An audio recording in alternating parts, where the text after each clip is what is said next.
Hello and welcome to The Great Game, an Australian Megagame podcast. We've got an awesome episode for you today, all about Crunch in Megagames. What is Crunch? What is a Megagame? What are we all doing here? What's going on?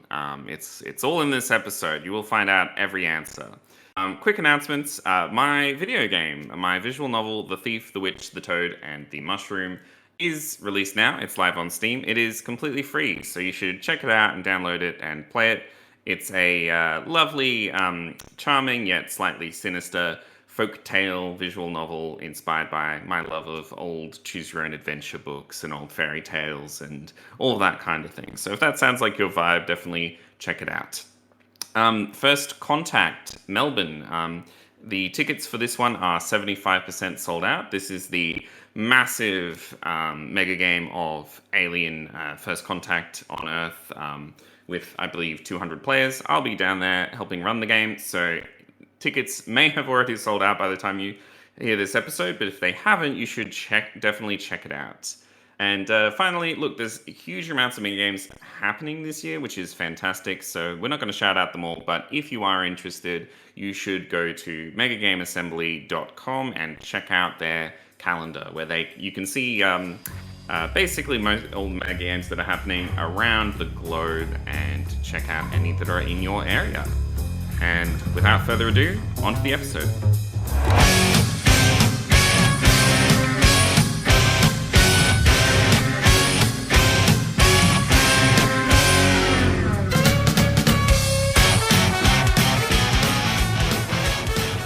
Awesome. So today we're talking about Crunch in Megagames and Crunch versus rules light Megagame. What does it mean? What is Crunch in a Megagame?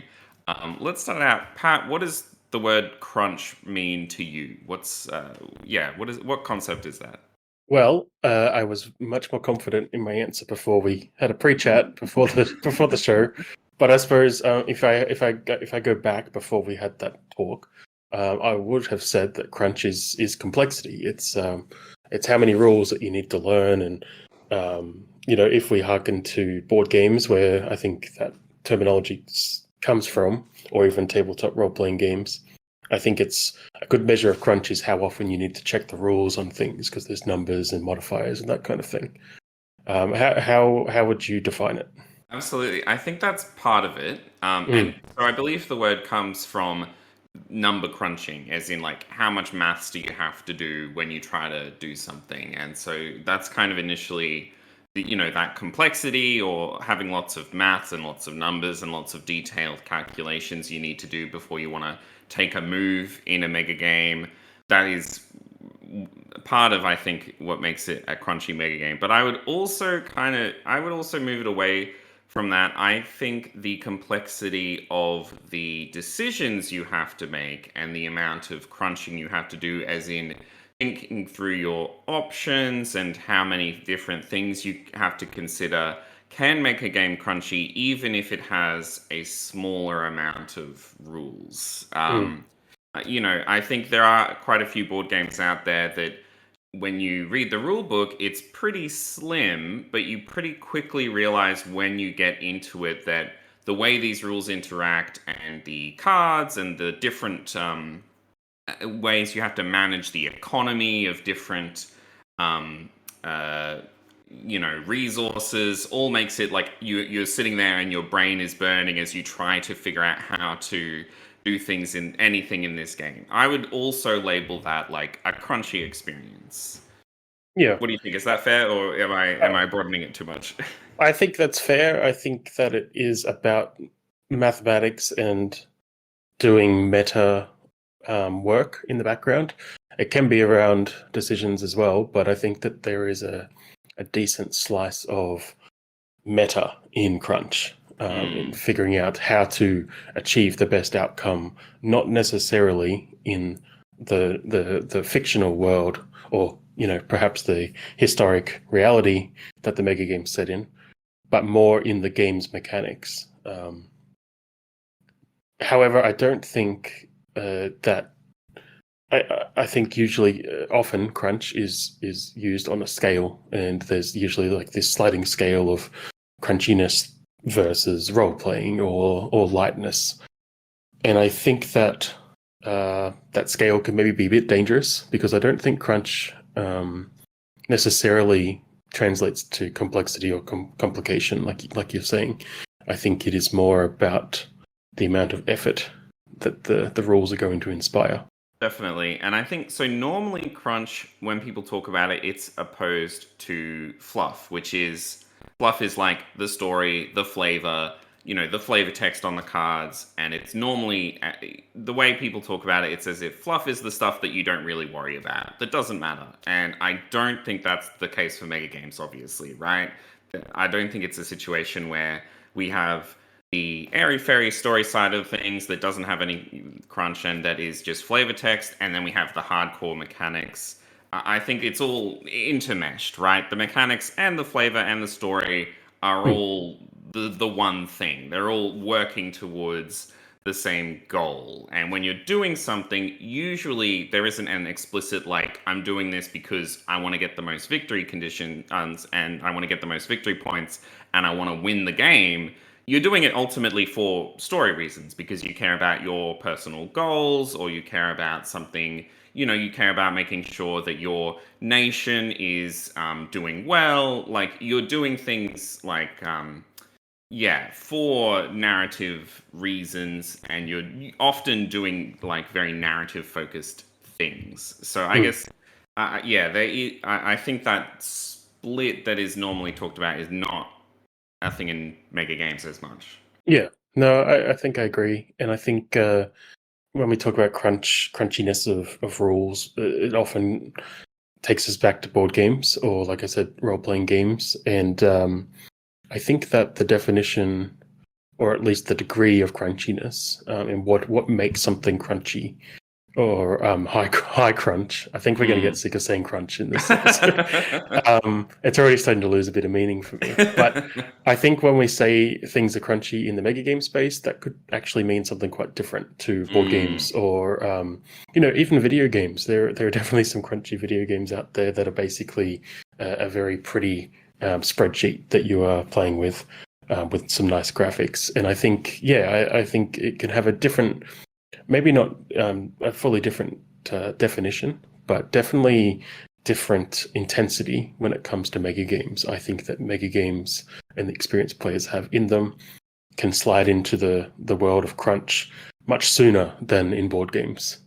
Definitely. I think so. Yeah, let's talk about what crunch means when you're talking about a mega game because I think the way that you think about crunch in a role playing game or a board game or anything like that, and if you said this is a really crunchy mega game, that means a very different thing to me. And part of that is just because of the level of complexity that a mega game can reasonably have is actually kind of so much lower than any most board games or role playing games, I guess, just because of the amount of players, the amount of stuff that's going on, the fact that most people are going to be a lot of the player base who comes to a mega game are going to be new to the situation.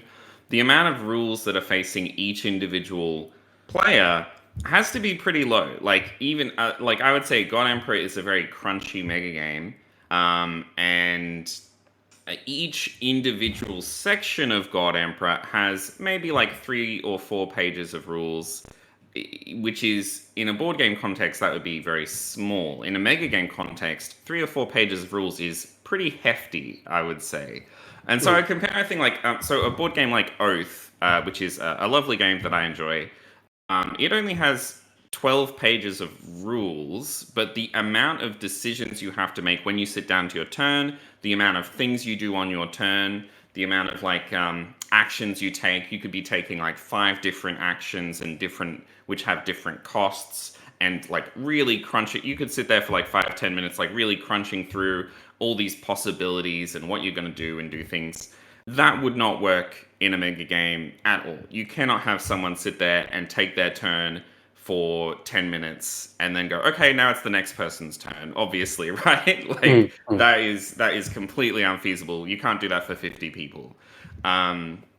So like crunchy for a mega game, I think It's probably more about the interactions that you have to consider with your little bit of the rules and how those interact with everyone else around the game. And like, yeah, basically what I'm saying is the complexity scale for a high crunch mega game is way, way lower than most other mediums, I guess.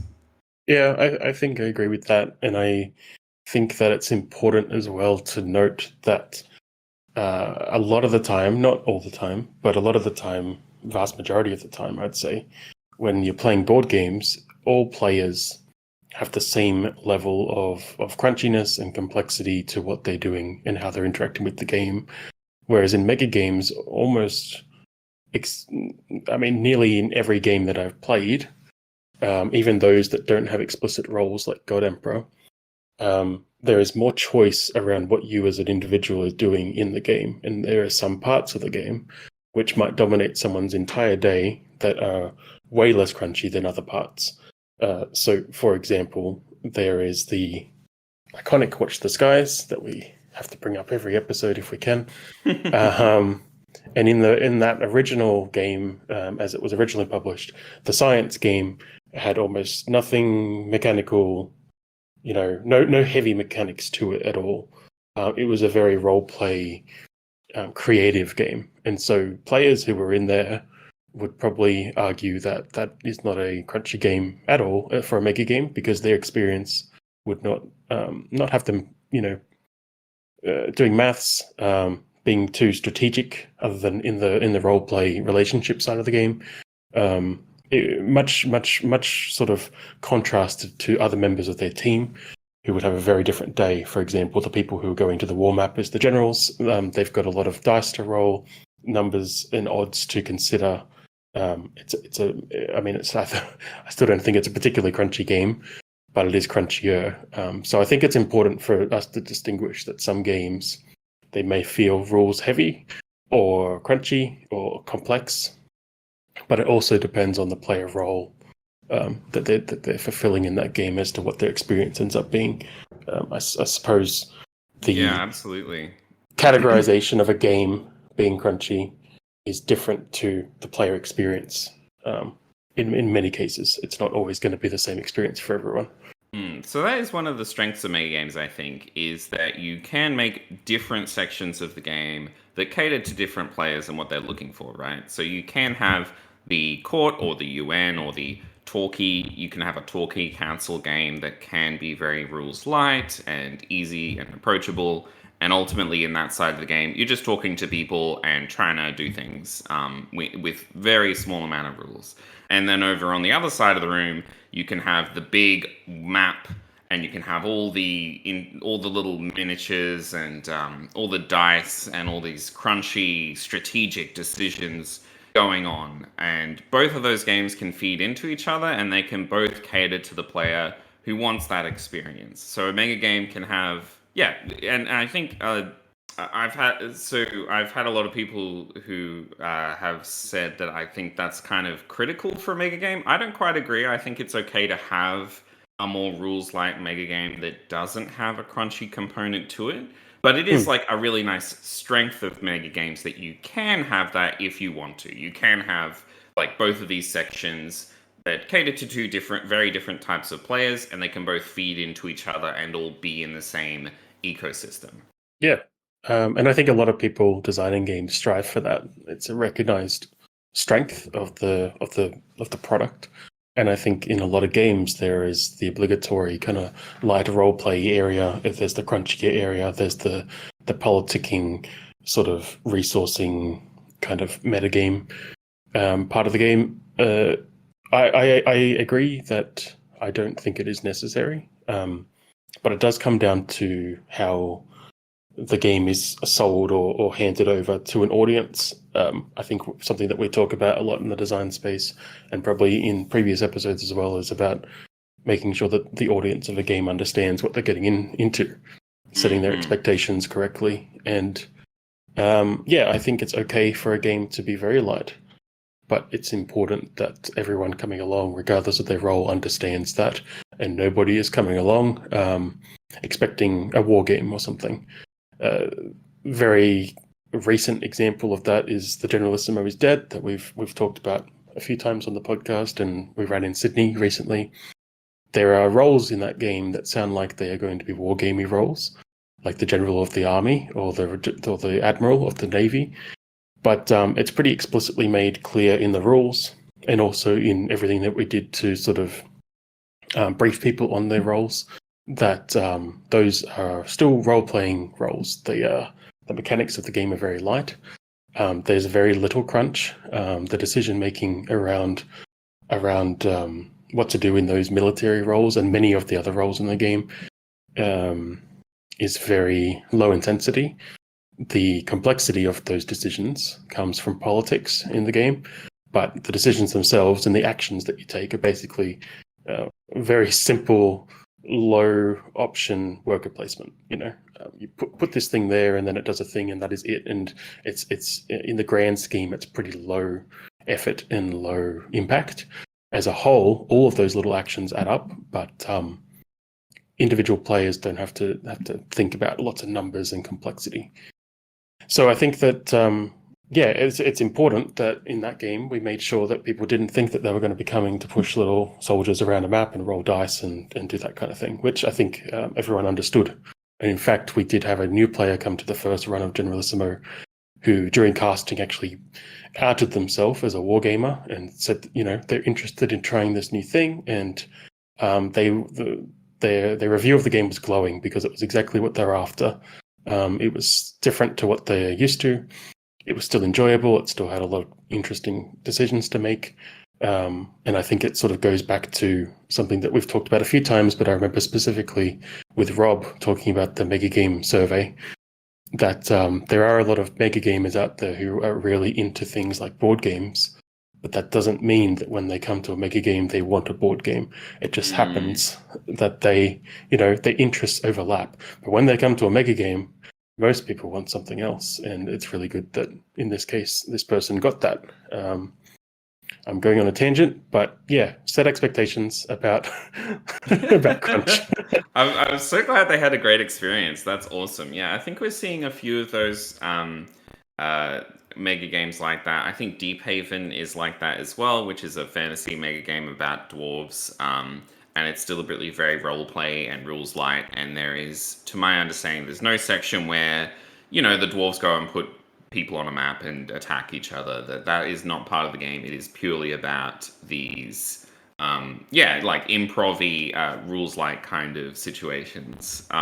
Which I really love. I think I'm excited to try more of these very unified experiences, I guess, where it's like everyone in the mega game is getting this similar, maybe some of them are a little more crunchy than others, but mostly you're all going there for that same style of experience. I think, talking about your thing about board games and expectations, I feel like my vibe of the design trends and where this is swung over time is, I'm interested to see if you agree with this, but my vibe is that after the Shut Up and Sit Down video kind of exploded mega games into the wider scene, I think that brought a lot of board gamers in, like us included, obviously. But I think it kind of maybe did give people the vibe that mega games are board games with a little sprinkle of role playing attached to them. Just because I think if you watch the video, they do where they play Watch the Skies for the first time, which is for those who aren't aware, is the big inciting incident of all of this for most of us. If you watch the video, they approach it like a board game because they are a board game site, right? And then about halfway through, they're like, oh, wait, hold on a second. This spy unit, it can actually do anything I want. I don't have to just put it on the map and roll dice and follow the rules. I can send this spy to do wacky things. I could send it to, assassinate the president, whatever. It's wide open. It's like, whoa. And it's like this big moment in the video where they discover that it isn't just a big board game, which is great. But I do think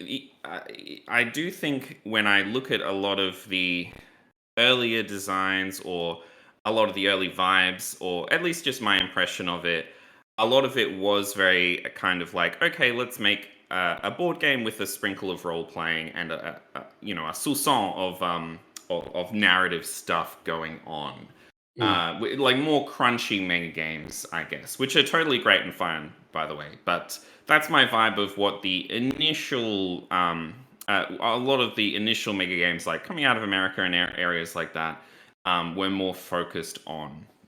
Like for Yeah. example, you have Aegean's Conquest, which was a while after the video actually, but which is based on Game of Thrones, and it is the only mega game I know of that has a victory condition and victory points, and someone wins the game, which are all very crunchy board gamey things to be thinking of. And then over time, my vibe is that we've had a bit of a swing in the opposite direction where things are going a bit more rules light. And we're seeing more games like The Generalissimo is Dead or Deep Haven that are more focused on like, let's have a whole mega game that is just role play focused and just rules light and isn't very crunchy. What do you think? Do you think that's fair or? No, I think that you're right. I think that that video and Watch the Skies introduced a whole bunch of people, and so that was their basis. And I mean, like I've said on the podcast before, it was the first two games that I designed after being exposed to Watch the Skies. They were very similar to Watch the Skies. They had the same kind of composition of having a council and a map and that kind of thing. I would only add to that perhaps that cycle that we are now in, where 2014, lots of people learned about Watch the Skies. They all started playing it, and the new sort of generation of designers started creating mega games. And then over the coming decade, which it's been a decade, those designers started to steer further into the depths of roleplay, overlapping with LARP, looking at social or political simulation more than the big board game side of things. I feel like that cycle has happened once before, and I would suggest that were we talking to some of the original mega game designers, going back to the 80s, or even, perhaps even earlier, when mega gaming was born out of wargaming, as I understand it. I imagine they have gone through that cycle already, and before it became quite a widespread, popularized thing, they had probably already made the jump to some very rules-light political or social games.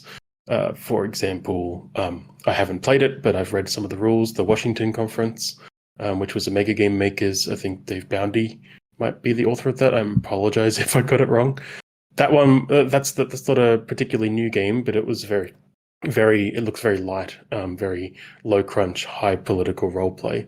And so I totally agree with you. And I think that this new tranche of mega game designers and players are now reaching the curve where we're like, we don't have to actually make a big board game here. We need to do what Johan does and put a bit of paper on the floor and say, guys, that's the event horizon. What are you going to do about it? I love that quote, and I love that example. And I think that we've made it round. I don't think it's just happened. I think it's been happening for a little while now. But I think those games are getting more popular over the last, I don't know, sort of post-COVID, I suppose, which is exciting because I agree. I'm much more on board with them than I was 5 years ago. I completely agree. Yeah, we're all doomed to repeat history over and over, I guess. But I do think when you play Watch the Skies for the first time, if you haven't actually played it, I think at least when I played it first, I was actually surprised by how rules light and how narrative it is. I guess getting the impression from getting this initial video from a bunch of people who are approaching it from a board gamer's perspective. When you kind of get into the rules, you're like, okay, what does this unit do? And the answer is, it does whatever the moderator thinks makes sense, right? Like, there's a lot of stuff like that, which is very, very much like it's narrative, it's rules light. It is, it obviously it does have this element where you're moving troops around the map, but ultimately, like, the core of the game is the story. Like, that's what it all kind of falls back on. Like, the mechanics are there to supplant things, but ultimately, all they're doing is like, conveying a story. So I think it's interesting. I wonder if at some stage we'll have another I wonder if this will keep going in cycles, and next we'll have just a bunch of ultra mega heavy mega games of ultra crunch or something. That'd be interesting. Yeah, in the 2030s, where we'll have high crunch war games with very light role playing, but they'll all be done with the Oculus or whatever that new thing Oh, is. true, You know, true. it'll I mean, that would be a way to offload a lot of the crunch. Is you just have that kind of right, everyone yeah. comes in wearing it, And they will and they die. spend the whole. They will die on a hill, arguing that it is not a video game. But I could picture it now. Yeah, but I'm interested. I am interested because I think there will be ebbs and flows. I think already in the communities there are people who prefer certain things. This is what brings me back to audiences and what they're after. We know that in with the Generalissimo is Dead as our first game this year, we've got some regular players who came to both of our games last year and many of our games before COVID shut everything down for a little while. And they did not come to the Generalissimo is Dead because it was clearly sort of articulated that it's not the kind of game for them. Thematically, perhaps, but also mechanically, they want to do some dice and they want to do some deck building and they want to do some board gamey stuff. And they want to be able to. We've got players in Sydney who are very motivated by breaking the game, which is fine. Sure. Yeah. I'm off for that. And they are they're an audience, and we do need to try to cater to them. I think if we're trying to grow the hobby and make diverse games. But in this case, they knew this wasn't for them, and it's probably a right decision because there isn't a lot of crunch in that game. The next game that we run in Sydney is going to be it's going to be one of those diverse ones, I suppose, where there are going to be some roles which feel like they're from a very light, almost LARPy role-play political game, and there's going to be other roles that are going to be all about numbers and optimizing and resource management and moving units on a map. So I think we'll have a mixture of players at that game, and hopefully we'll be able to match people correctly to those roles. Yeah, definitely. And I think having a mixture and a diversity of mega games is really wonderful. That's what you want, right? Like, you don't want it to be completely dominated by one specific type of game. It's great to have a bunch of different things. And that's definitely, yeah, in the mega game I'm working on at the moment is definitely that rules light, role play. There's no big map. There's no dice rolling. There's no crunchy strategic resource management. It is very much in that vein. So I'm very excited to see how it goes over with people here, and hopefully it goes well. I think when designing, I want to talk about what's the best stuff. What's the best way to design crunch into a mega game? I think we've established and we talked about, like, you can't just take a crunchy board game or a crunchy role playing game and put it in a mega game, because it won't work. If you have a role playing game, you're like, I can do 3 different things on my turn, like in Pathfinder 2nd edition, and you're like, I've got all these crunchy decisions about these 3 actions. What do I want to do? Well, it's not going to work in a mega game. There is no time for that. There's no time for each player to take a turn and to do something quite crunchy with their turn. That's obviously not going to work at all. I think the type of crunch that does work is about interacting between different systems. So I think in God Emperor, I would say a lot of the crunch in that game comes from the fact that you have the 3 different sections of the game. You can go to any of these 3 sections and they interact in quite intricate ways that you often have to plan ahead. Like, if you want to, for example, the court rotates around the map. If you want to do something to that court where you're going to attack it, or you're going to use a scheme to do something with it, you're going to have to set that up multiple turns in advance, and then you're also going to want to do things in different areas of the game, and those interactions are really complicated and crunchy. Even though when you actually go to the court, the things you're doing are pretty simple. You're just voting on something in a reasonably simple way. But, like, yeah, I think that's probably the ideal type of crunch for a mega game. I don't know. What do you think? Yeah, I think that is definitely a sure way to insert crunch, I suppose. I think adding that strategic layer and adding complexity to the decisions outcomes. I think in God Emperor, for example, to stick to it, the court indeed can be quite light. However, once you connect it to the other parts of the game, some of the decisions made there, they may need a lot of communication attached to them to do them effectively, and also planning if there are decisions being made there which are going to impact another part of the game. Likewise for the underground, both of those can have sweeping impacts on the map game, the big war game, but not instantly often. So they need to be sort of coordinated and planned. I still feel that perhaps in the mega game space, God Emperor probably isn't the crunchiest of games. I think it's higher up there, and it's got a lot of the board game components to it, but I'm not sure it's sort of the be all end all of crunch. What would you say is the crunchiest mega game in your experience? I don't know. I mean, I haven't, and my experience of playing games is far outweighed by designing them. And if I just talked about all the ones I've designed, very few people would know what I'm talking about, I suppose. I feel like so Crisis in Elysium is probably a touch point on the international stage that I have played. It felt very crunchy.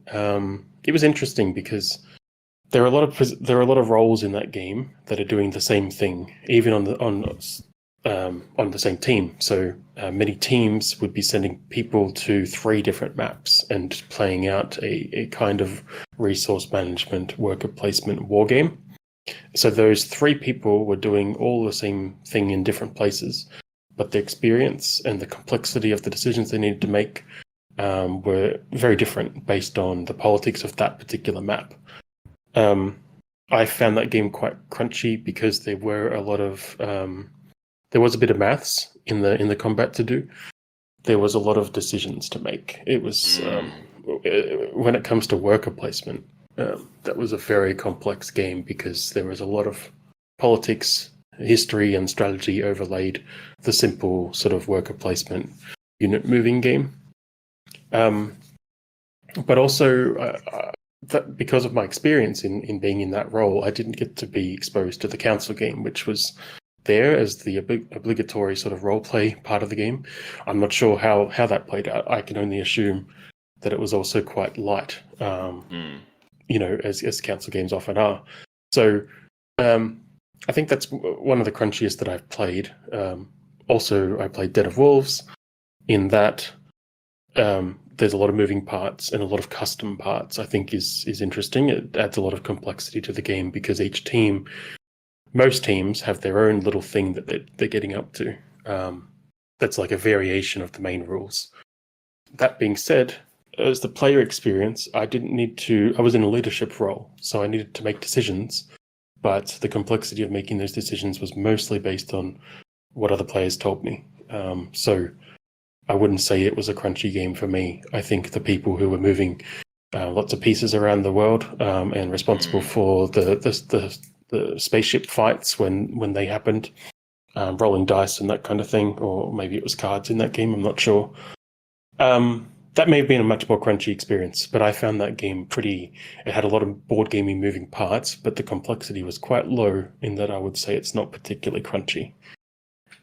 So that makes sense. It's almost like we can define anything as anything and get away with it. Very true. I think one of the another interesting thing about Crunch in Mega Games is that we do have this control team which you can offload a lot of the crunch to, in the same way that in a video game you can do an action and then there can be some really heavy crunchy mathematics behind that decision, but ultimately all you see is either the action succeeded or it failed. Like, you don't need to actually directly care about the numbers or the maths or the complexity of that decision. You can just do something.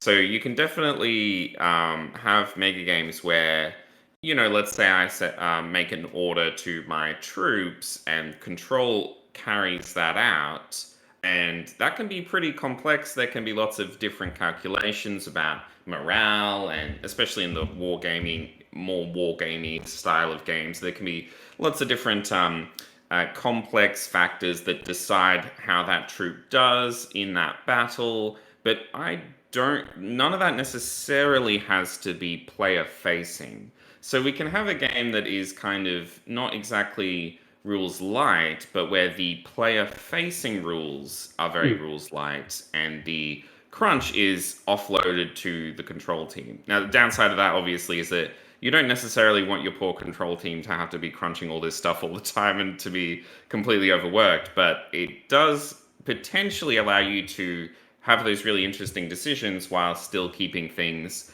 fairly simple for the player facing side of things. Yeah. And I think so. The Generalissimo is Dead is a good example of this because that game is really light. There's not a lot to it, and there's not a lot for you to worry about as a player as far as weighing up numbers and stats and that kind of thing. But for the team running it, it was very, very much a complex, crunchy experience, at least for some of us, because there were a lot.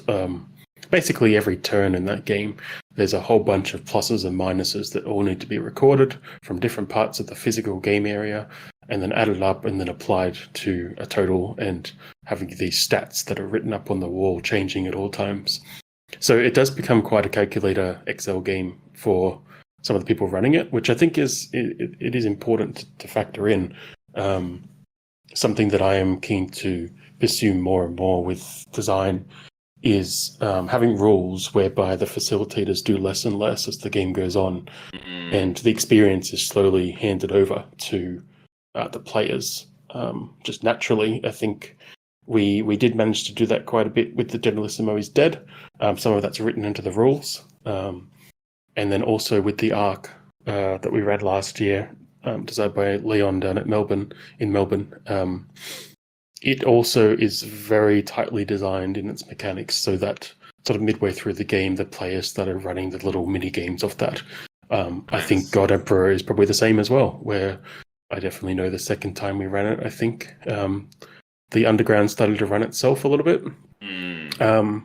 So that's tangential, I suppose. It's just something I'd like to pursue and think that it leads to a good experience for the people running the game if they can start to ease back as the game goes on.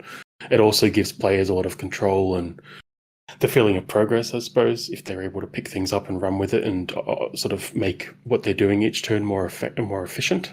But yeah, I think that a lot of the time, design is usually going to heap more of the crunch and complexity to the people running it. And I don't think it's necessarily a bad thing, but it's definitely worth balancing because it is vital to me that the facilitators running these games are enjoying themselves as well. It's almost like playing a different version of the same mega game.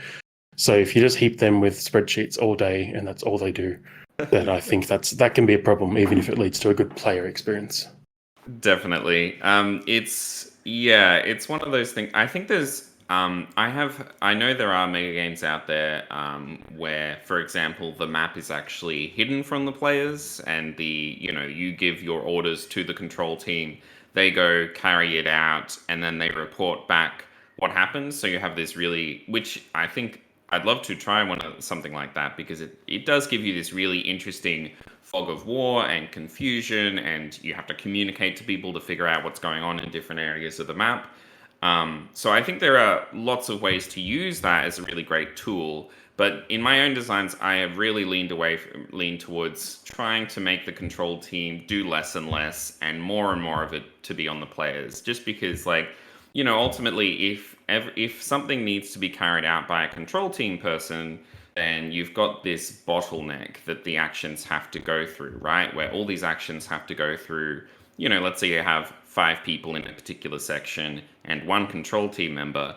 That's already a pretty decent ratio of the amount of control team members you're needing. But that means all the decisions those 5 people make all need to go through this one person before they can actually do anything. And that can easily lead to that one person, the control team member, being super overworked and having to do a ton of stuff, and a lot of the 5 players kind of waiting around for stuff to be resolved and not having a lot of things to do. So the ideal situation is that the control team member can sit back and have a cup of tea and maybe chime in to clarify things or help or to resolve narrative things, but mostly the 5 players are just interacting with each other and doing things, and they're able to completely carry out the rules on their own. That's definitely the way I've kind of vibed and gone towards in my design trajectory.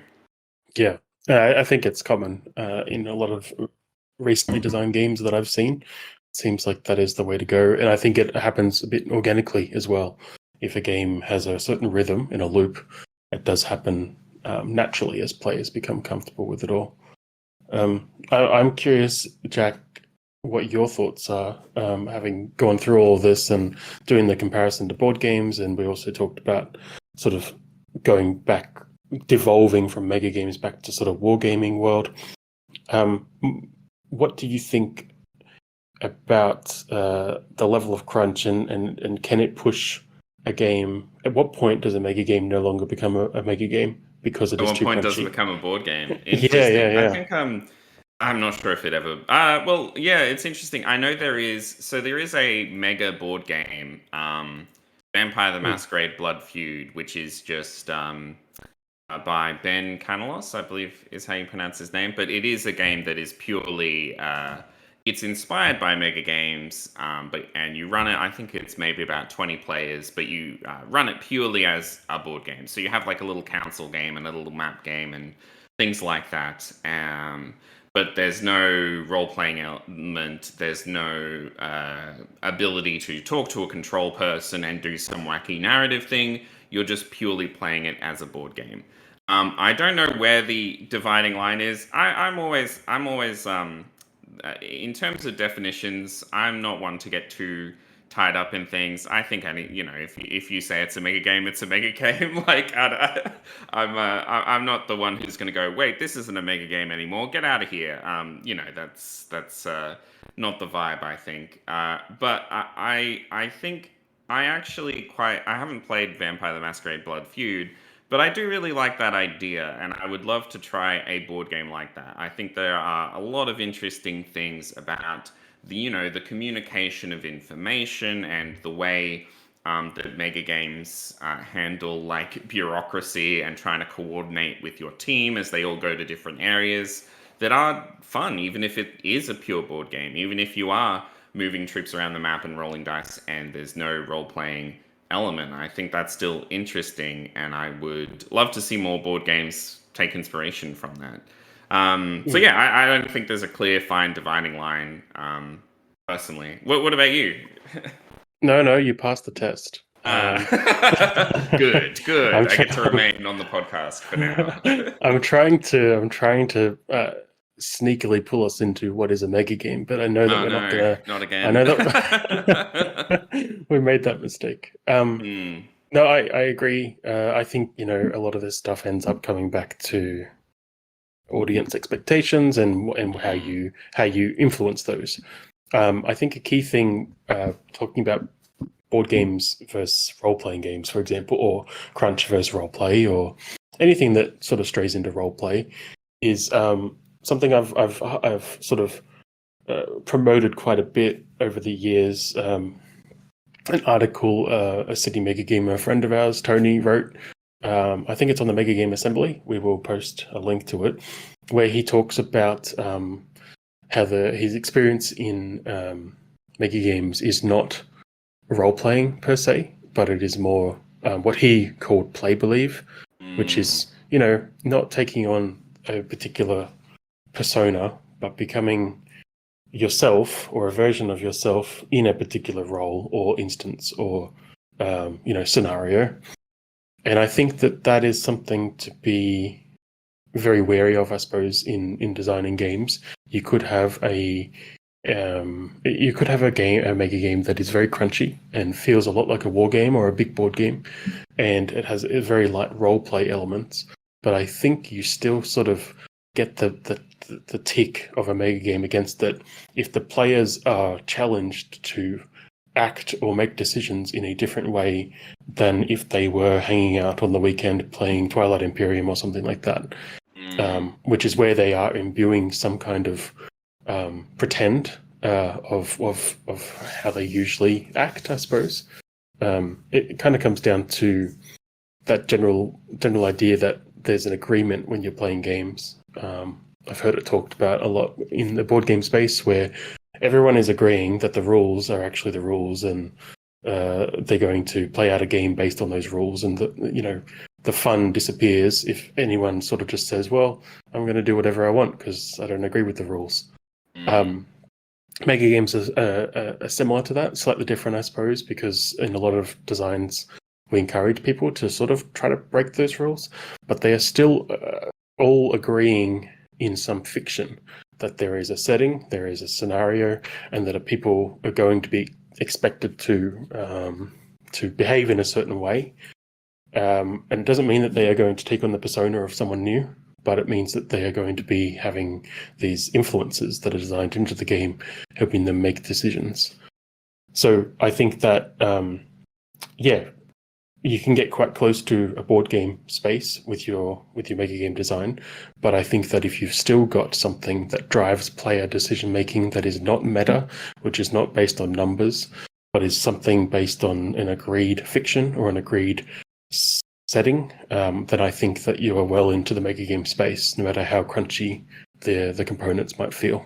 Absolutely. And I think that kind of gets to one of the advantages of crunch is that it is very clear. Like you're saying with board games, is that the rules are the rules. You know what the rules are. You know how to do things.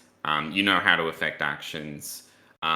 It means that your interactions with the game and how you do things and the level of agency you have is very clear and defined. And the more you get into rules light and the more you get into like more improv-y narrative areas, the more I think you need to be careful to define things as to like how players are actually interacting with the game and how they have agency. Because it is easy if it's like, let's imagine a totally, completely freeform mega game that's just anything goes.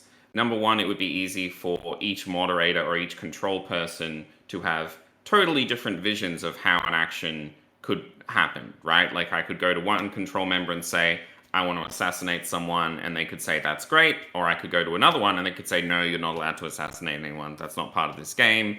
I could get different answers from every control person, right? In a crunchy experience or a board gaming experience, it's like, no, here are the assassination rules. Here's how it works. Here's what you do. You use these resources.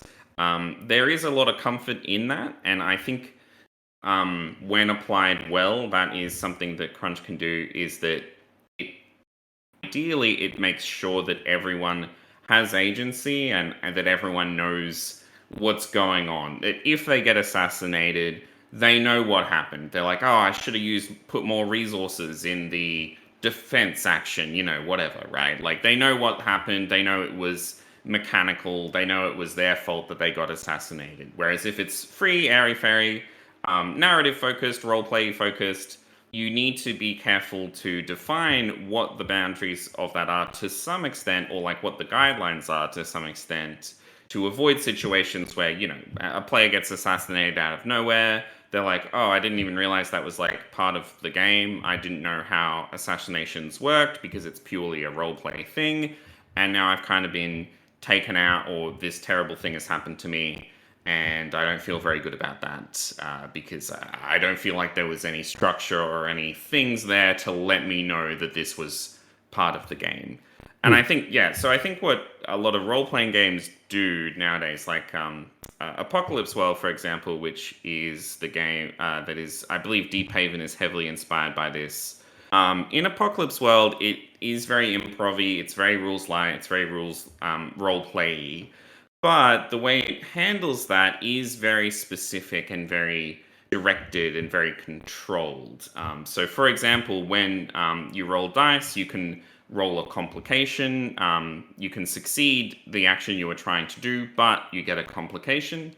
And instead of just being the complication being the GM does whatever they want, there's like a very specific list of GM moves that you can do when someone suffers a complication. So it's like you can separate the party, you can take away their stuff. You can offer an opportunity with a cost.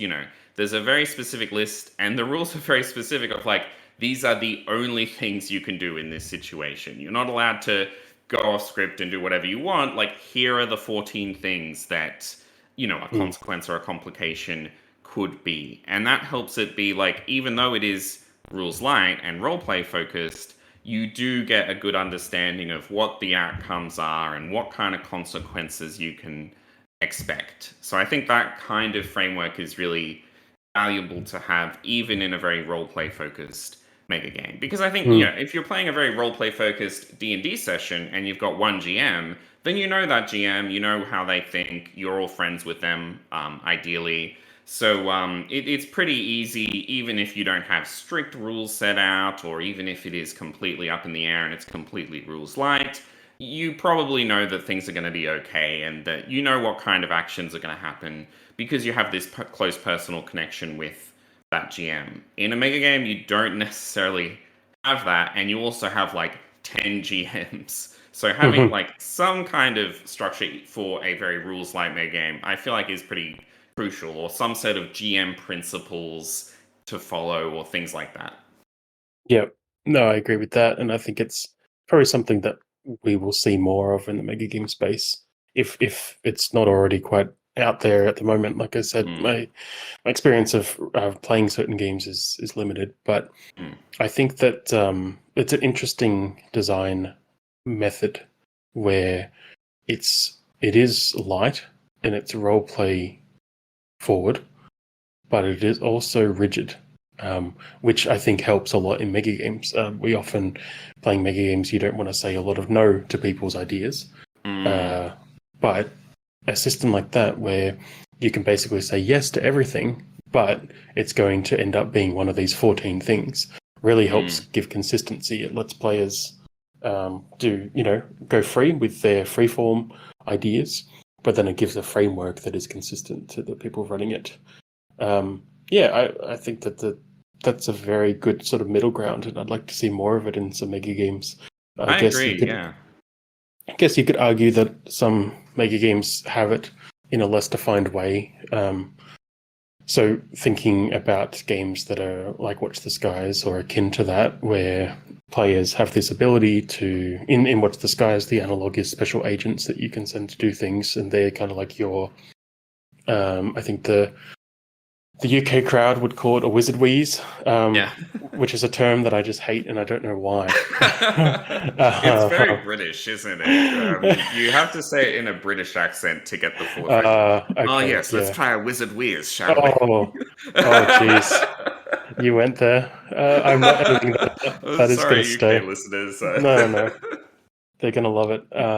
Good. But I think it's a mechanic, and it lets players go and do a thing, but it's also just like, you got to roll a die and see what happens, and there's some modifiers you can attach to it. So especially, I guess, in that case, it is similar to limiting player outputs, but not restricting their inputs.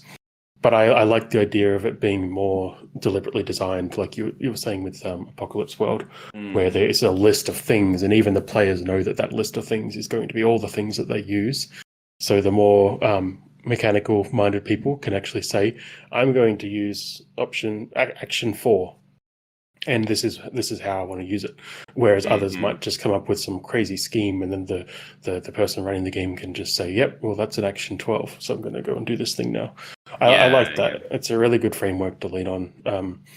I guess I would like to see it in practice in a mega game, a full-on mega game, to know whether or not it's got holes and whether or not it does start to feel formulaic, but I think it's promising.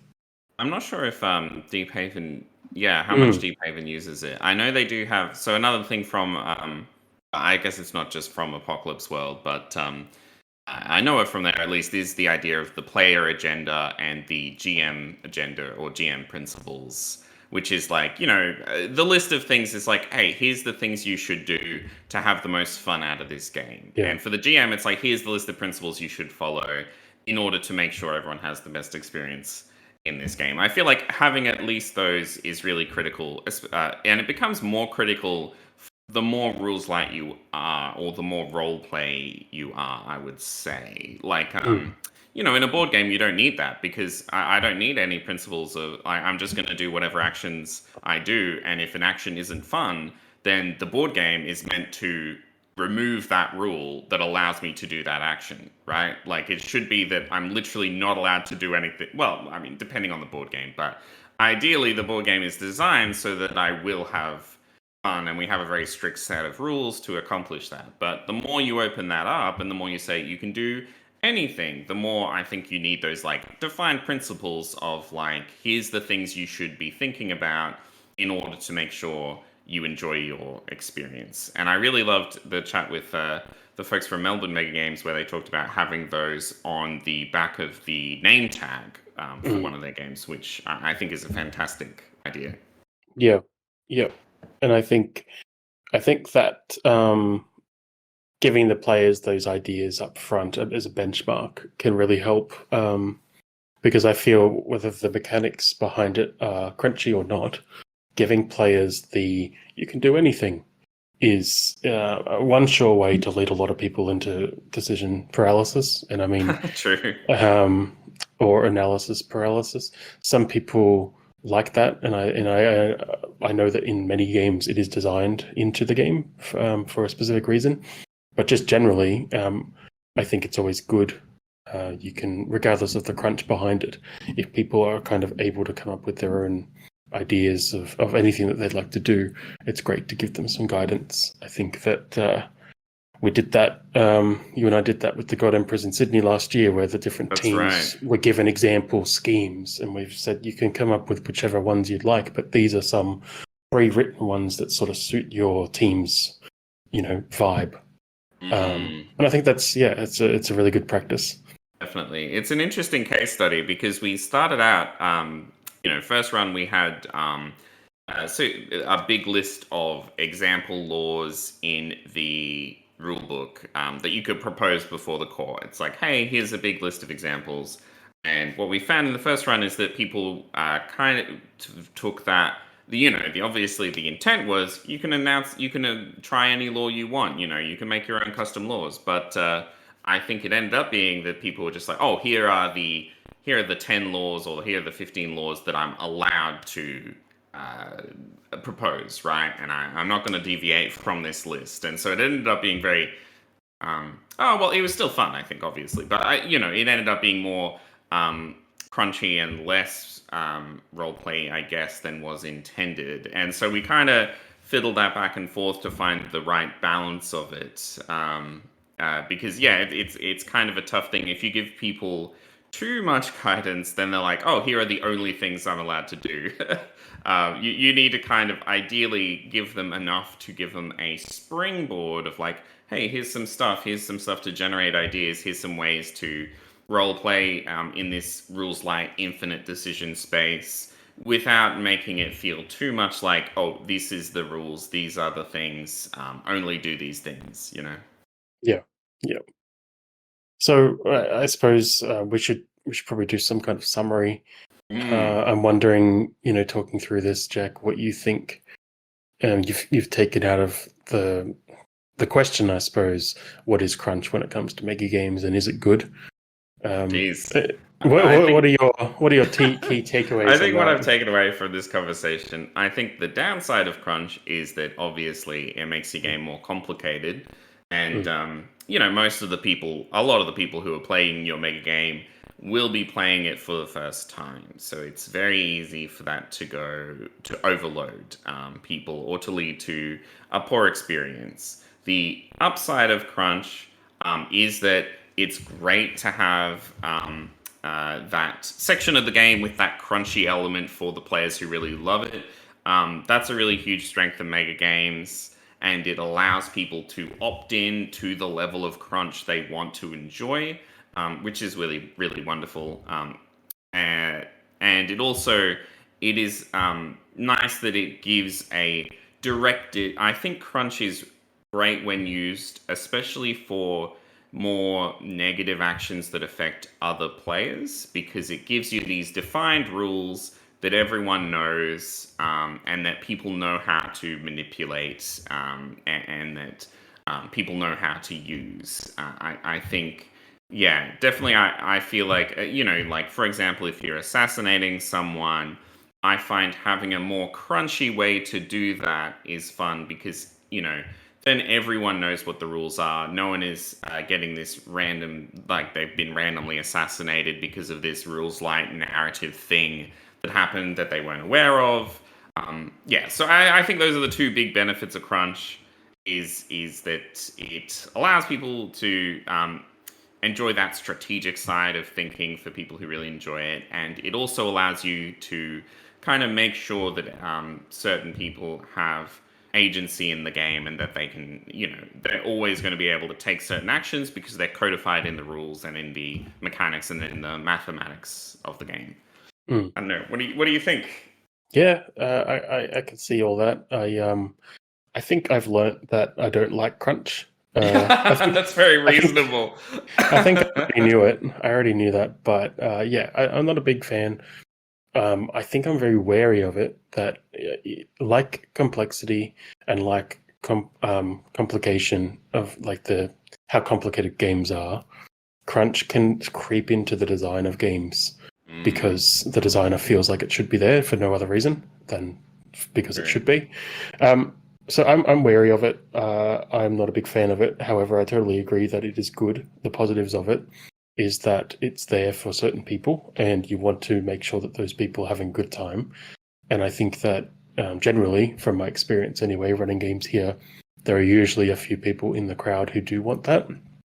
I think that it's also a bridge into the board game space, which I think is a double-edged sword because I don't want to create games, mega games that people from board games come to, and then they want, they love it, but then they want a big board game every time because I don't want to design or run big board games every single time. So double-edged sword, but it does create an anchor that people from who only know board games can come in and understand what's some of the principles.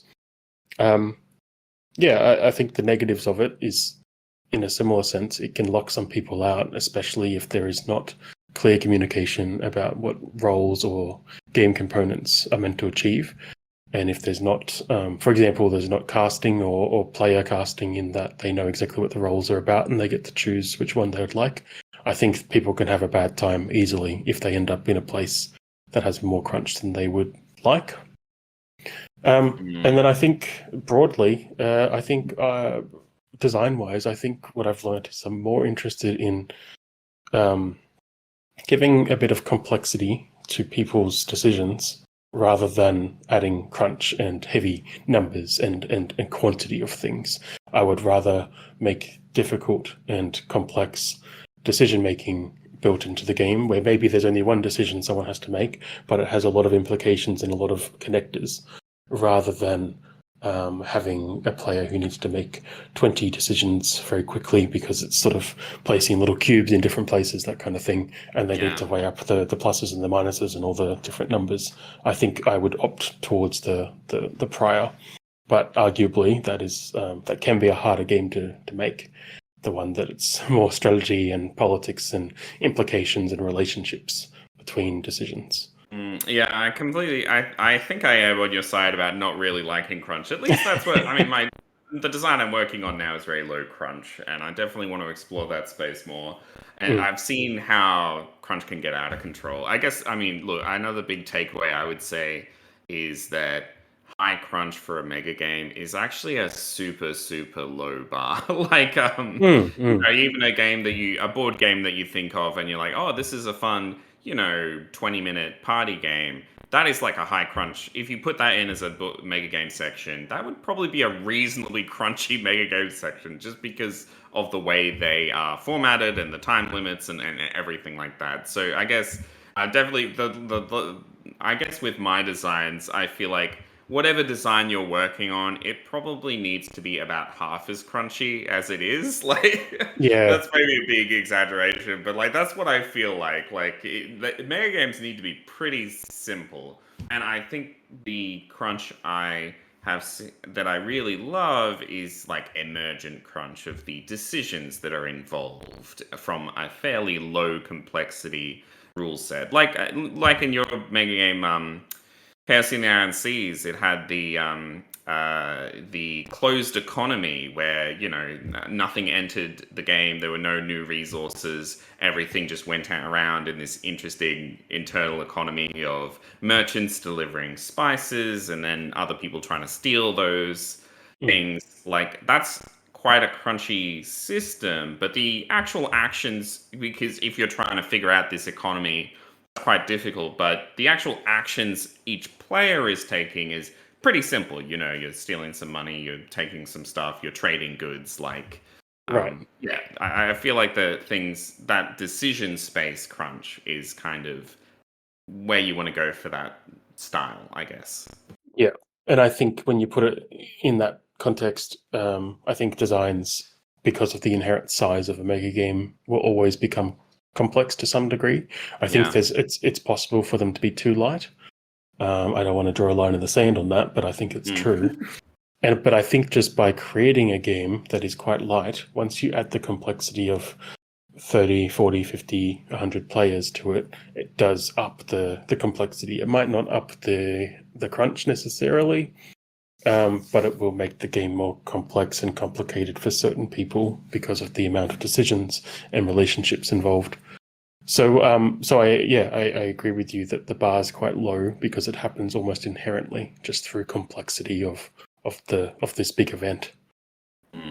Well, Awesome. I suppose the final thing I've learned is that maybe we should revisit this conversation with people who like crunch. True. we agree on too many things. That's the problem with this podcast. Yeah. We need to get into more battles. Yeah, we need. Yeah, that's right. Well, we could talk about lunch breaks. True. Oh, drama. No, I think we've covered it, and if people are interested in weighing in and telling us why we're wrong or that we don't know enough about things, or you have interesting examples about crunch in design, we'd love to hear about it. So get in touch. But otherwise, I think we've nailed it again. Yeah, this was a great conversation. It was really fun. Yeah, thanks so much everyone for listening. Alrighty, till next time.